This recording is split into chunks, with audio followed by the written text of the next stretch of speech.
Hi friends! Does it feel like fall where you are? It certainly does not here. It's been teetering around between 101 and 105, but we're going to pretend like it's fall so we can get ready for fall. So I want to introduce you to my latest creation. It is called Pumpkin Patch.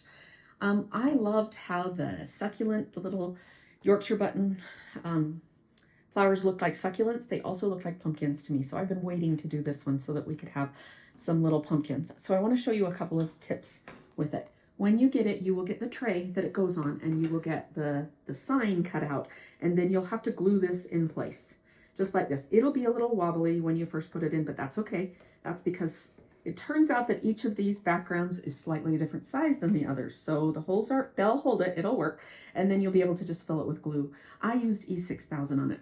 It will also come with your little bale of straw and the little pebbles that you see that are in it. But you'll get to cut out your little leaves. Now, those leaves are one of the die cuts that's in the leaf die cut package, or the patterns in there, and you can hand cut them if you want. I wanted to also tell you, lots of times we have people who would love to do succulent garden, but they don't want the whole Yorkshire button loom set. And so we came up with a set that we call Yorkshire button loom favorites. So it has size 80, size 50, and size 40. And those three sizes are the three sizes that you need to do both the succulent garden one and this one. They are the sizes of this large pumpkin, the medium pumpkin, and then the smaller pumpkins. And so we also have that set available. So watch for that as well.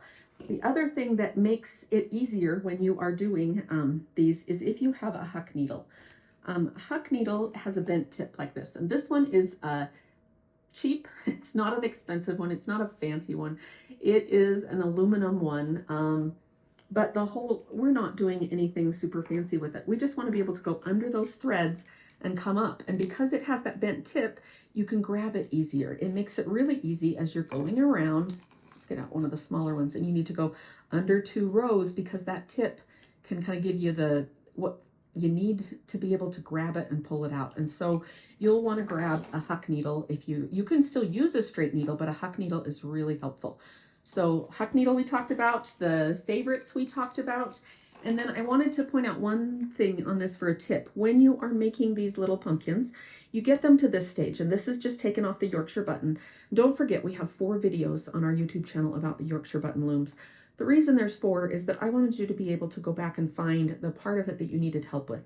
Like, I think video number 3 is what happens when you run out of thread.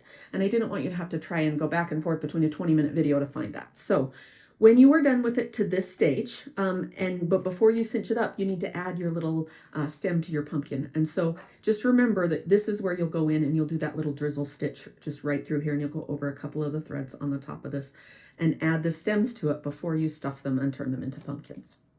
Okay, pumpkin patch coming your way.